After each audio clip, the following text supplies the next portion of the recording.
Hello, this is Susan from Skills for Exams, and this is the second episode of my new series, Elements of Speaking. In this series, we're going to explore different features of speaking performance, which will help you or your students become more articulate, flexible language-wise, and better equipped for an exam. Last time, I demonstrated how being creative helps you employ a wide range of lexical and grammar patterns. Today, we're going to learn how to handle this language variety. By this I mean how to connect and develop the ideas effectively, doing an individual long-term task or maintaining a conversation with your partner. You may remember the visual prompts I introduced in episode 1. These were taken from a proficiency level task, and the content focus of the task is the importance of speed in various spheres of our lives.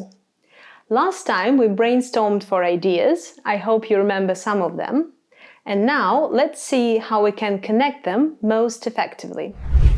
This is when the good old skill of comparing and contrasting comes into play. By identifying the key similarities or differences in the suggested prompts, we can secure a smooth transition between them.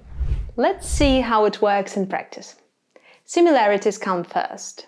Looking at picture A, I'd say the idea of speed is expressed in the physical ability of the cyber sportsman to promptly respond to the changing conditions of the game. This involves the speed of reaction and highly dexterous hands when clicking the buttons. The physical aspect of speed is no less important in picture B, where the result of the competition depends on both the natural abilities and adaptability of the runners. Another way of introducing the prompts is by finding the differences between them. For example, it seems evident that the athletes in picture B are heavily focused on the ultimate goal and thus have to maintain the adequate level of speed throughout the race to outperform their opponents.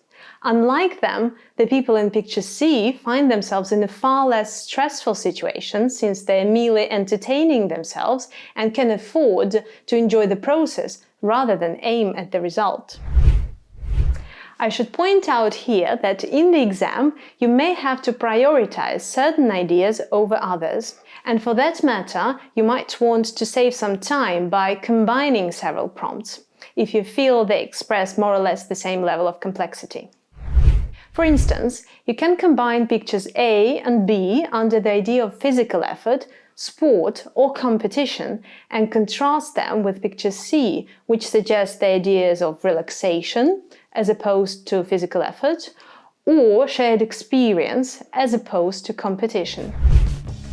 By combining some prompts, you allow yourself more time to develop the ideas in the others and consequently demonstrate a wide range of topical vocabulary. This skill also comes in handy when you have to reach an agreement in a decision-making task. As you can see, the typical B2 level task of comparing and contrasting pictures receives a new appreciation at high levels. The skill helps you organize your speech in a more flexible and at the same time controlled manner. I hope you find this video useful. Thank you very much for watching this and see you in the next episode.